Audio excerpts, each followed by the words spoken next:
Hey, it's Jo here. Just before we get into the next episode of the Entrepreneurial Clinician podcast, just wanted to let you know that this podcast episode may contain subject matter that some people find distressing or really uncomfortable.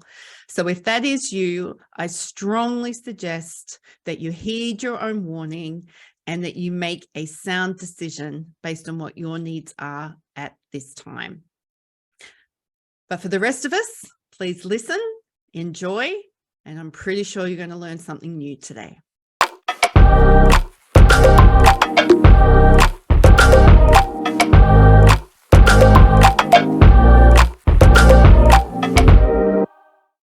So welcome back to the Entrepreneurial Clinician podcast. I am your host, Jo Muirhead, and today is a discussion that you might not like. Surprise that I talk about stuff that can sometimes be uncomfortable.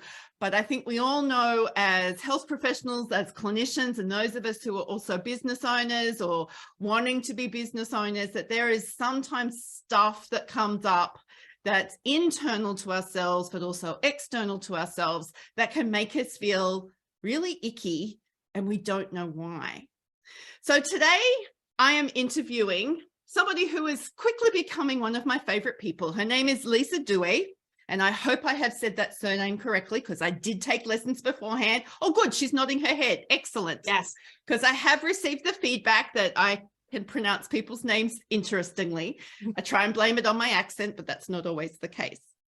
So Lisa recently posted this fantastic piece of work on Facebook that I read and I saw and I went, ooh, that makes so much sense to me. So stick around because we're going to be talking into that and what led her to actually write this fantastic piece on Facebook. But before we get into that, Lisa, tell us who you are, what you do, where you are in the world, and how you ended up here today. Oh, thank you, Jo, for having me. I am super honored to be here, and you are also one of my favorite people. I am on the East Coast of the United States in Virginia, right about 20 miles from the Atlantic Ocean in Virginia Beach. I am a clinical social worker, so I'm a therapist, mental health.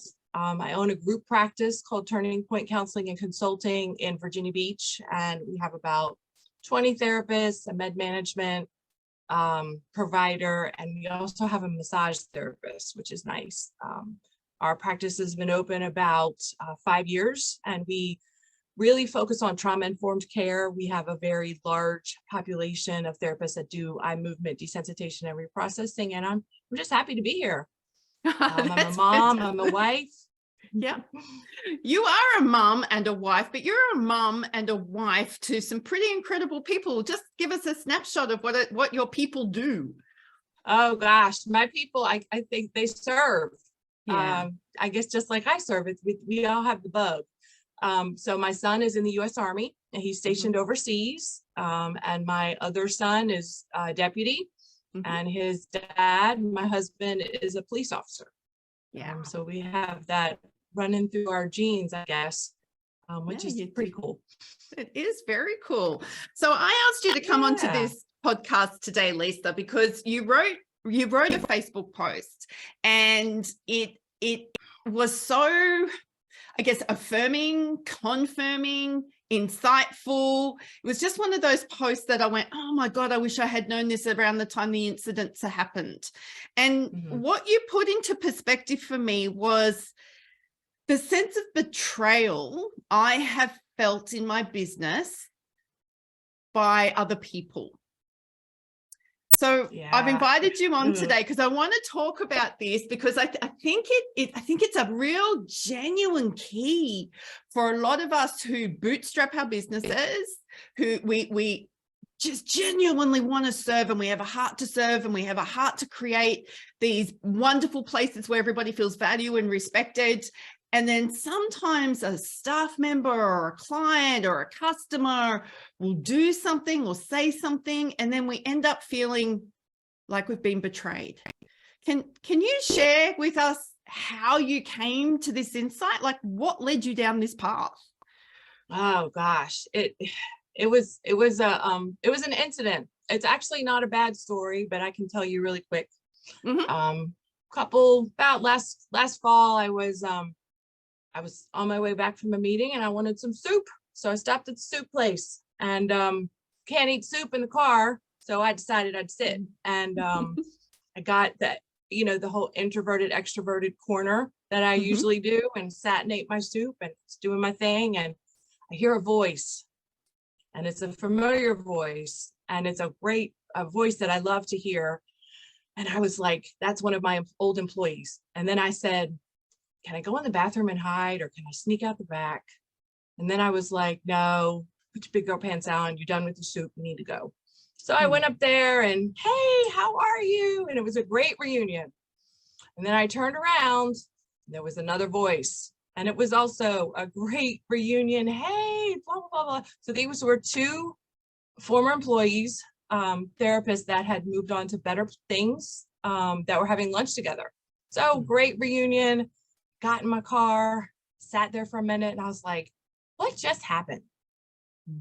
And I sat with it for the weekend and I was like, how do I feel? And I was like, I kind of feel like I'm a little bit betrayed a little bit because I was like, I put my investment in those folks. They let now, and here's the thing: they left because they needed to leave for their own personal things. And there's nothing. This is not what this conversation is about. Yeah. So I was like, when we as business owners put ourselves, and when you're a small business owner, you put your entire being into your practice and into your people, and they need to do their life. I think we talk about being happy for them, but then there's this dichotomy of not so much because it causes us, it's a big, very strong emotion of betrayal. It is a very strong emotion. About betrayal trauma. Big, strong emotion. Yeah. And I was very surprised at it because I'm always, the person that's the cheerleader. And, I want people to be happy and to do their life. And I've certainly done my life with other people. And I was very surprised that it hit me that way. And so after a lot of thinking and processing, I wrote that post. I was like, hey, people, this is a thing.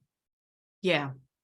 And what I find interesting or insightful is that there was nothing nasty. It wasn't like an employee did you wrong. It wasn't like somebody was embezzling funds. And we know because that happens too. And that's also betrayal trauma.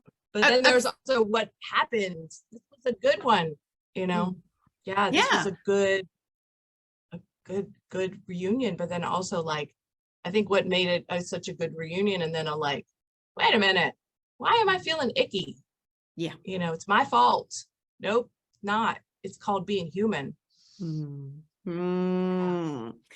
So I read that post and I had a few things come up for me because I've had my business now for 12 going on 13 years. And you were describing things for me that I went, oh, okay. So and since reading that post and then talking to you, because we've spoken about this, it's helped me understand that my sense of betrayal is my responsibility, and it's a perception that I've developed, and it's not necessarily somebody doing something nefarious to me. So my first experience of this was a customer. And when it went down, I was shocked and stunned and hurt. And I'd been with this customer for years and I'd bent over backwards and I had put off going on vacation to keep them happy. I had worked my ass off, excuse me, expletives in this, you may want to shut your little kids' ears. I had worked so hard for her. I'd helped her business, save a lot of money, and I did really, really good work. And I made one error, and admittedly it caused them a problem, but it felt like there was no grace, no compassion, and an apology, and the opportunity to fix it was just not extended to me. And that relationship had to end, and it didn't end nicely. And I lost a third of my business, but I walked around for ages going, how dare she? How dare that happen? Doesn't she know how hard I worked for that? And not realizing that she probably never even thinks about it. Probably doesn't lose any sleep over it at all. Because they leave us. Yeah. And we have to deal with our stuff, so it looks like, betrayal trauma. I was looking about it when I figured out that's what it was, but I was like, oh, it's like when you guys have when somebody has an affair. That's where it's most referenced. And I was like, well, it's not quite like that, because you can go to therapy and get over an affair. You can do it, but this betrayal trauma, you have to still function. I had to rebuild my business. Yeah. Yes. So, now you have to rebuild your business. Yeah, you have to rebuild your business, and so now you're you've got fear and anxiety, and so it's different from you hurt me, and I'm mad at myself for trusting you. I'm mad at myself, and I had to make payroll. I still have to recover and rebuild my livelihood and the livelihood of other people. And we can't stay stuck, so we overfunction. And it showed up for me like that, for sure, for like the first, I don't know, until I figured it out. And of course, as soon as I figured it out, I just sat in it for a long time, and then didn't do anything about it. And then I was like, I gotta kick my own butt or something. I don't know, but I overfunctioned and I pretty much burnt myself out. I don't know, you speak about that a lot. And then I was like, I got to stop. And, you have to get your trust back for yourself. Tell me what over-functioning looked like for you in your business. So you'd gone through this experience where you were just casually eating soup, something completely innocuous, and all of a sudden you see two ex-team members sitting over there having a lovely chat, not even thinking about you, but for some reason it triggered something in you and it made you go back to that place of ick and made you go, there's something going on here. But I'm curious to know now, because I'm a big overfunctioner and I don't often see that I'm overfunctioning until I'm exhausted. So can you shed some light on what overfunctioning looked like for you what did you do that you kind of go, that was unnecessary? How did I overfunction? Yeah, how did you overfunction? There we go. Not? Having to answer all the emails every day, feeling guilty about taking time off. Over the weekend, still thinking about my business. Not disconnecting, thinking, oh gosh, how can it be better? I have to be perfect. Getting into that perfectionism stuff, which is just toxic, questioning my judgment, not wanting to expand my business, maybe saying to someone if there was an opportunity, I really can't right now, when honestly, I probably could have, fearing, when staff would come up to me and they'd be like, I need to talk to you. Holy heck. What, immediately thought it was like they're leaving and suing the company, and they're just like, oh no, blah, blah, blah, blah, blah case, And I'm like, so it was, questioning my own judgment, because if it could happen to me once and I got betrayed, then I shouldn't allow myself to do it again. Therefore, I need to play small, and I need to, go in, and I can't be abundant. I have to be scarce, because if I need to protect myself, because it's not going to happen again, darn it. Yes. And the feeling is, like you said, the feeling is so big and overwhelming, and I've been sitting in this for years, not being able to put a word to it until that post came into being for me. Oh my gosh. Yeah. Since that I went, I think that's what I'm feeling. I'm feeling betrayed. So I've had team members leave my business, and I've been so happy for them. I threw them parties. I was so excited. Oh yeah, me too. I wrote them references. Yeah. But meanwhile, I'm sitting back in the office going, I'm never going to get that close to another employee ever. And with leadership, the striving to be the authentic leader, you have to let yourself be vulnerable and authentic. And so that does mean getting close to an extent. Yeah, yes. I mean, not that our lives were a mesh, but I'm just thinking of my very first employee, where I was responsible for putting food on the table each week. And like, she was a new graduate, and I really, really cherished my relationship with this person. She was a wonderful asset to me and to my business and to the community. And then she decided to leave, and I got so mad because I was like, I taught you, I paid you to learn how to do this stuff so you could go and flourish in the world. So that was like schizophrenic Joe. It was like, I'm so happy for you. I'm so mad at you. I'm so You're happy having for you. lunch without me, and I introduced you. Yes, exactly. You're now making more money than me. That killed. Right. And it's nothing about that. It's nothing about them. It's so I can't emphasize that enough. It's nothing to do with people that leave us. No, because they're going to. So we have some choices around this now. So we've like, and I think to saying, hang on, I'm going to back it up. Beep, beep, beep, beep, beep. Okay. The first thing I want to say is, I, as a rehabilitation counselor who has been doing this work for nearly 30 years and prides herself on knowing about human behavior, and I don't have it all, down. There's stuff I still don't know, but I didn't want to talk to anybody about my feelings or anybody about how this was making me small or minimized me, because I was so ashamed. Like because I felt like, I did something wrong. They've left me. It's not they've left the business to pursue greener pastures. They've left me. Right. Is that something you hear about as well? Is that something that comes up? Yeah, because you are the business. You are your business. So your business would not exist without you. So therefore you are your business, and it is personal in that regard. Yeah.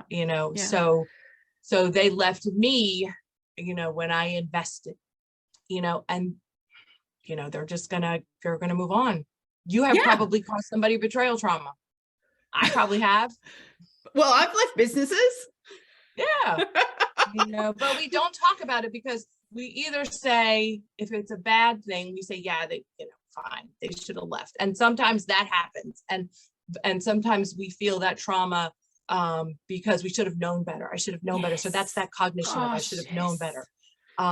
And then sometimes they leave for the good, and you're happy for them, but you're like, darn, I got to do all these things now. I have to find somebody, and it's hard to hire and all that stuff. And so that's the, I'm not good enough part of it. I'm not worthy. I'm not good. And those are huge cognitions for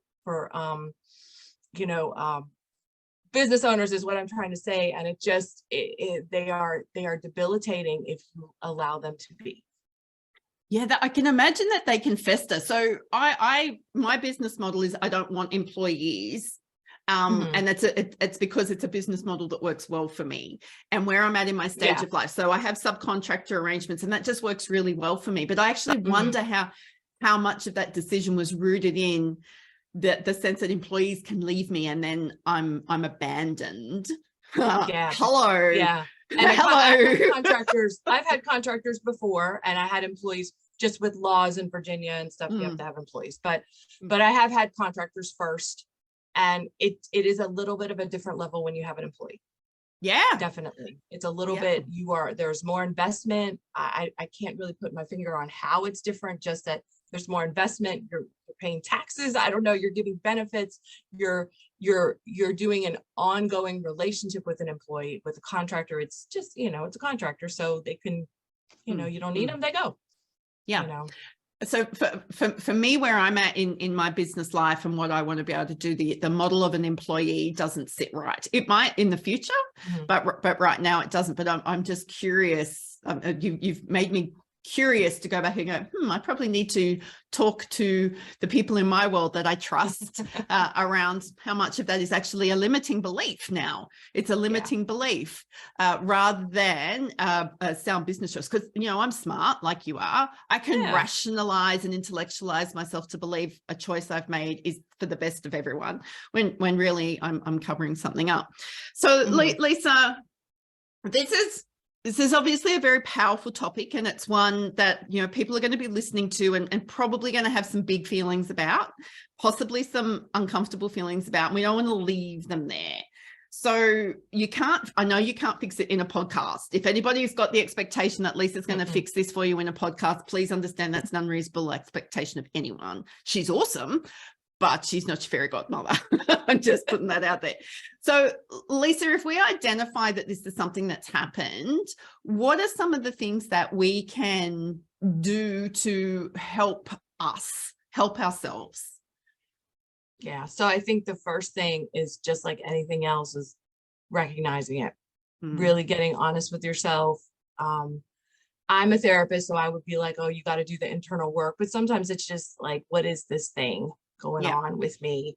And then, you know, okay, if it's that, then, you know, I think I am a big believer in talking with trusted other business colleagues. Sometimes, you know, this is what's going on. There is nobody that understands your world like another person that's in business. And sometimes it doesn't even have to be in healthcare. So I, you know, talk with someone. You know, I think what made a huge difference for me was actually getting a coach to help me through those stuck points, because I knew my emotional game was going on. I knew what was going on, but then I didn't understand how I was playing small. And so you need someone to help you, you know, kind of bring that to your forefront and help you set expectations. And that's why I really believe in individual coaching, you know, where you really can, you know, just kind of, you have someone that's trusted, you have someone that knows your story, but is also willing to, you know, be your motivator at the same time. Yeah, that's such a powerful point. I think yes, we can all go to therapy around this, and I'm not negating it, and I'm talking to a therapist here, but sometimes and to do the internal work, but we also need to be able to keep the business going and not fall into a heap and not overfunction. And I know that as a coach, one of the gifts that I bring, and one of the gifts you bring as a coach, is helping people with perspective. It's you help people find those stuck places and help them problem solve the stuck places by giving them perspective, just the same as you would, I'm assuming, if you had a couple in front of you and one of them had an affair. It's like, well, let's shed some light on this, because you're both in the room together, that nobody's more at blame here. Well, we hope so. And you know, so one thing I noticed about betrayal trauma, and I'm not my couples thing is a little limited, but sometimes couples get closure. I don't think that we as business owners get closure sometimes. And we're looking for closure. Just thought of that. We're looking for closure, and we're looking for closure. We have to be our own closure. I'm just thinking back to that customer, because I went, wow, what's going on for me? And I went, I want a damn apology. You're not going to get it. I know, but that's like, how much am I? And I've been terrible. Yeah. It's like, I want a damn apology. And that's, you're right. It's not going to happen. They're not. You got to give it to yourself. You got to give it to yourself.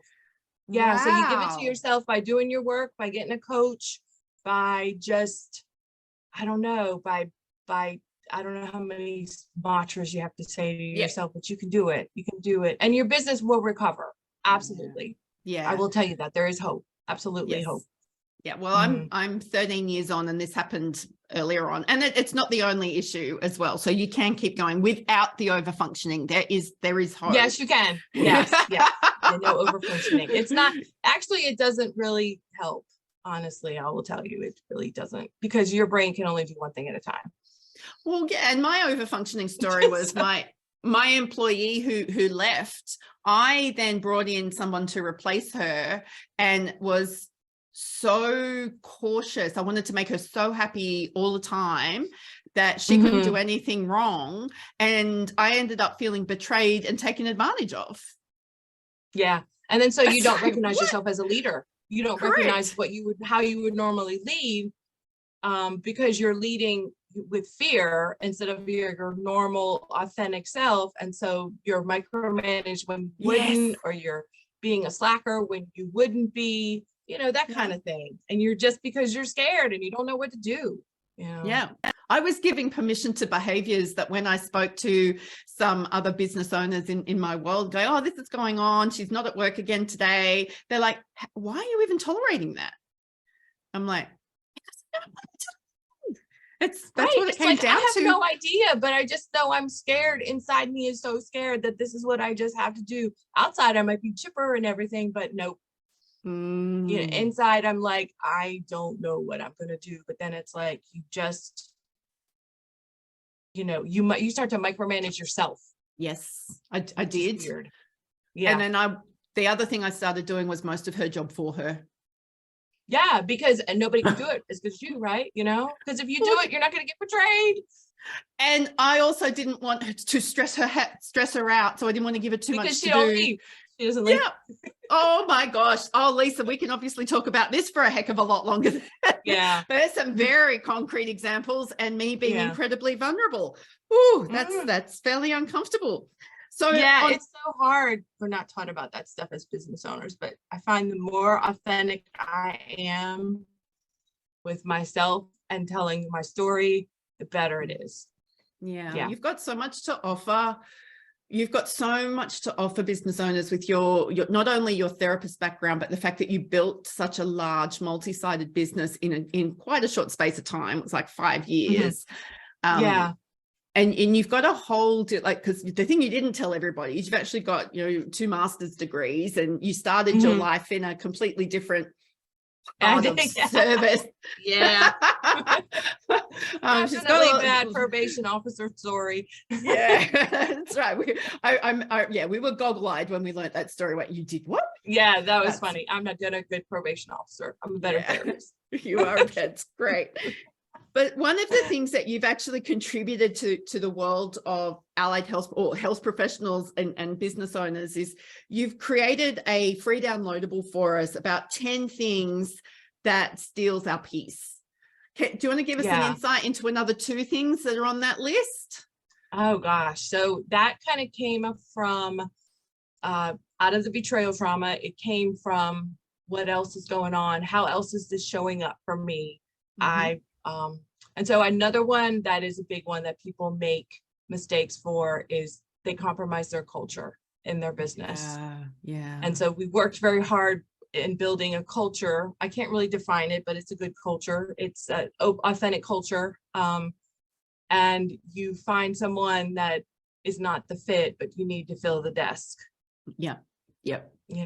So I've seen so many business owners do that because I'm guilty of it too. I've done it for sure. And then you're like, what did I just do? So making bad hires. And the other one that's probably a little bit kind of controversial is that your business is not a baby. I love that. I actually have not a baby. Yeah, it's not your baby. So not your baby. Your baby. I'm being guilty of that. It's your livelihood.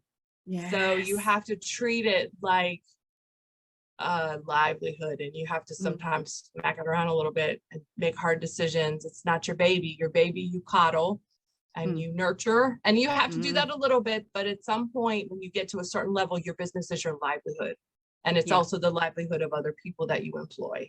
So you have to treat it with like the absolute best decision making. You have to be on that level. Yep. And I always tell people your business is not your baby, man. It's your livelihood. It's your to make tough decisions sometimes. Yeah, that's a very, very powerful insight. So there's 10 of these things that you've identified that steal our peace. So we'll have them. Yeah. We'll have a link to that in the show notes for people. And you'll be over in the Future Proofing Health Professionals Facebook group. So if people want to access it from you over there, talk to you some more about these 10 things, you're in the group over there. So we can talk to you about that a little bit more, because I think this will be one of those episodes where it gets a little bit of traction in the beginning and then it goes quiet. And then all of a sudden there'll be lots of talk about it again. I've noticed that that's how things turn up around here. Good. So, I'd love to talk about it. yeah, that's really cool. So you mentioned earlier about this is why you're such a big believer in one-on-one coaching. So do you offer it? Do you offer people coaching? Do. Yeah, I do offer very coaching. Cool. Mm-hmm. Yeah, very good. Okay. And how do we find out about your coaching if people are like, I need to talk to someone about this? I'm certainly accessible through Facebook. And then also onepathconsulting.org is my website. Beautiful. One Path for the Australians, One Path consulting.org. Path. All right. Now the most important question of the day. So we have to shake this off now. Mm-hmm. Lisa, if we were going to go into a cafe right now and I was going to buy you a coffee, what would you order? Oh my gosh, Joe. I am a big cinnamon dulce fan, but I would like a cold brew now, not because it is almost summer. So I have switched to iced coffee. Fair enough. Cinnamon I have switched to iced coffee. I am a big iced coffee drinker. Yum. And are you a dairy milk drinker or do you have an alternative milk? Or no milk? I could do almond milk or coconut milk. Okay. Or dairy, but probably need to be good and do almond milk or coconut. Okay, we might leave that topic for another day, and I'm glad we're in opposite sides of the country right now, or the world, actually, not even the country. This is really cool. Lisa, thank you so much for coming on and speaking about this topic, which is a little bit confronting, but also now that we've been able to shine some light on it, I'm hoping that there are health business owners on this planet who have now got words to the thing that is keeping them small and stuck, and that they can now go and get the type of help that they need to reinvigorate their perspective and realize that nobody left you.